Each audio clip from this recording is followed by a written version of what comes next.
So if the Martians came down and zapped me of all my gains, these are the 10 exercises I would do to get them back. Because I gotta get them back. Once you go jacked, you never go back, baby. But this was a lot harder than I thought it would be. Simply picking only 10 exercises that you can do to rebuild a physique that was built on dozens, if not hundreds of exercises made it difficult. And there are some lacking areas that could use an improvement with just one more exercise, but I did my best to break it down to not only exercises that I've learned that are an efficient way to build muscle, but also ones that I did that built me the most muscle. So I came up with 3 criteria to make an exercise worthy of breaking onto my list. The first of that is it spammable? And the 2 criteria within that criteria, the criteriaception, is that do I like it? And is it joint friendly? Because if I'm doing something that I don't like for years on years, probably not going to do it. Then I'll have a lagging body part with so few exercises to select from.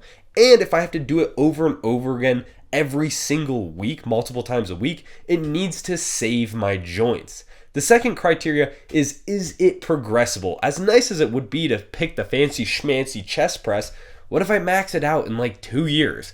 Then I can't progress on that chest exercise anymore. So it has to be progressible. And then the third is most bang for your buck. That means that does it hit multiple muscle groups, and is it a tier 1 exercise for what it's trying to do? It doesn't necessarily need to hit multiple muscle groups because you do need to isolate certain things like the arms, but there should be no other exercise that you can say is outright better when taking into account the previous 2 criteria. And to start off this list, we got the one and only Romanian deadlift. I've come to the conclusion that this Eastern European abomination is probably the king of hip hinge exercises when it comes to hypertrophy, most specifically because it has a controlled eccentric, and that's where literally half of the muscle is built. And because of that controlled eccentric and the form you need to use, you have to use less load. You're getting more out of less, allowing your joints to not get beat up as much as a regular deadlift or another variation that would do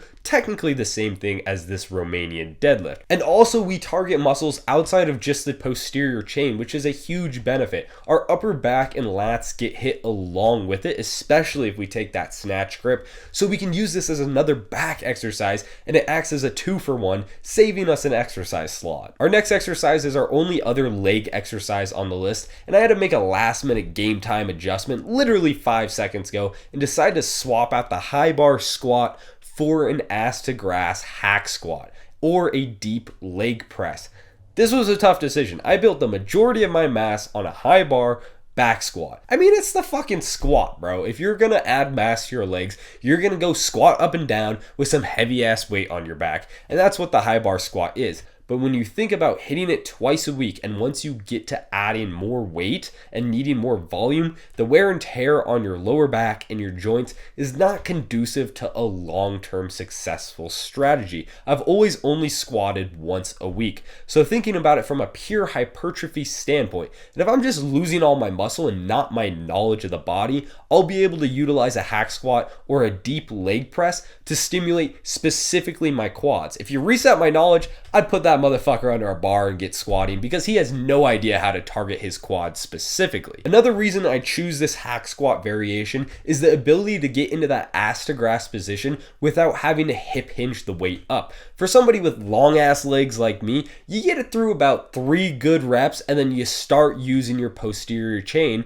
because it's simply hard to keep that weight over the midpoint on your foot. But with the machine, you can't move the machine, so you just have to push through your quads and keep on pushing. And I think I can spam these twice a week easily. I am still very conflicted on this one, and it honestly could go either way with just the simple barbell squat because there's so many other muscles that it also works. I don't know, but just going off pure recovery purposes, I think that it has to be the ass to grass hack squat or leg press. But let's get on to our pressing muscles, starting off with the close grip bench press. As a long-armed individual, like I have really long arms. I'm 6'2" and my wingspan is 6'4". I've always struggled with putting up more weight on the bench press, so that has kind of shifted the focus of I was always like, oh, I need to lift more weight because my bench press always lagged behind. So it would take a wider grip and I would arch up a bunch to lower the range of motion. But the range of motion was my advantage for building pecs because because I have longer arms, I can get a deeper stretch and more overall contraction on my pecs than somebody who is shorter. So when I utilized this in this past year, my pecs blew up. Taking that closer grip on the bench and allowing to get that extra stretch allowed me to just not only drop the weight and save my joints for volleyball season, but also develop my pecs faster than I ever had before. This closer grip also knocks down the amount of weight I can use by a couple pounds. It's not a super significant difference,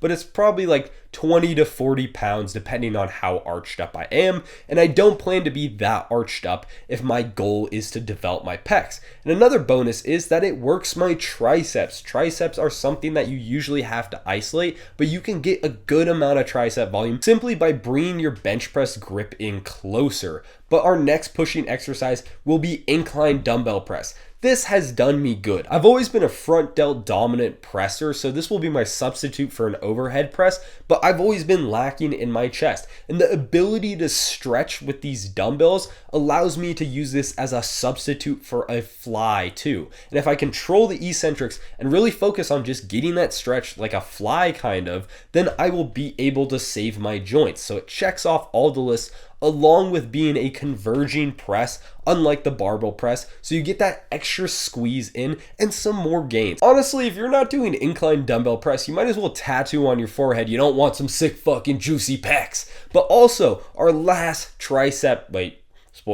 our last pushing movement will be a tricep overhead extension. Usually when you're targeting the long head, it is a little bit rough. If you start off with skull crushers, your elbows are not warmed up and you have to start with a push down. But this is one of the few exercises I've found that you can target the long head without needing to warm up with a push down. This overhead extension has added so much mass to my arms. And if you don't know, the tricep is 2/3 of your arm, not 1/2, and the long head is 2/3 of that 2/3. So you need to be biasing the long heads if you So you need to be biasing your long head if you're trying to get some massive arms. And I'm still getting gains off this exercise years later, so there's no reason this would not be my main go-to for triceps. But we're done with the pushing exercises on this list, and let's get to our pulling exercises. Starting off with our main lat builder, neutral grip pull-ups. This was a fucking hard decision, trying to figure out what pull-up I was going to do to build a massive back. But at the end of the day, it just had to be neutral grips for a multitude of reasons. I could cheat and just put pull-ups in general here, but I'm gonna be strict on myself.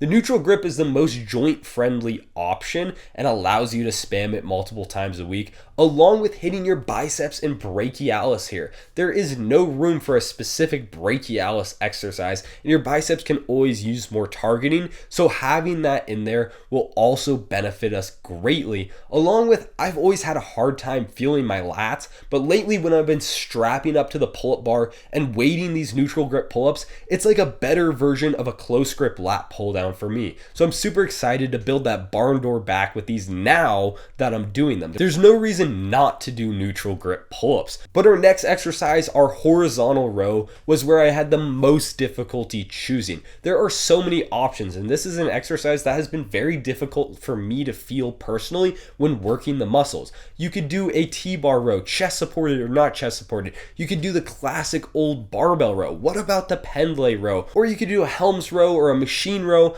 but the row I decided on probably will not be on anybody else's list, but it is the cable row. I know what you're thinking.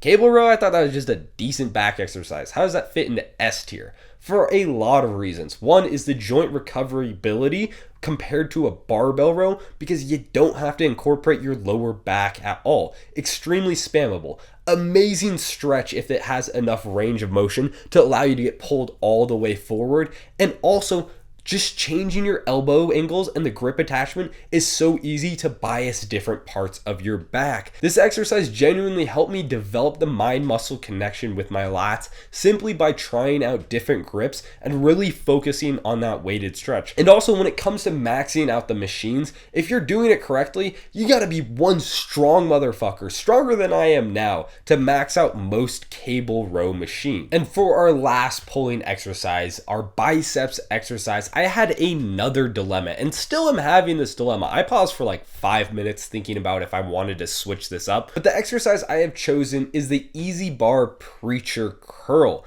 It was between this and a regular ass dumbbell curl. And the deciding factor came down to the ability to switch up my grip and go close, medium, and wide with the Preacher Easy Bar curl versus it being just with dumbbells. And I cannot technically do a hammer curl because that would be a different exercise. And now for my rinky dink wrists, once I go heavier with dumbbells, it tends to be harder than just using a proper easy bar. So that is technically better for my joints. Now I'm a little bit worried when it comes with imbalances, but my arms are already kind of imbalanced, so fuck it, if we're building the same physique, I guess we'll have to go with it. It also becomes stretch based when you sit on that preacher curl bench, and biceps grow amazing when you incorporate that extra stretch that comes from a preacher curl or an arm blaster or using an incline curl, pretty much locking your shoulders in place and allowing the bicep tendon and muscle to stretch out from this fixed position will give you massive gains. But you can also use a little trick that I developed of hooking a band to the bar to add more resistance at the top of the curve. Having a friend hold it and adjust it to how much you're struggling is a great way to eke out more gains out of this exercise. But our last two exercises are kind of our floater muscle groups. The first one being upright rows to target our shoulders and that upper back.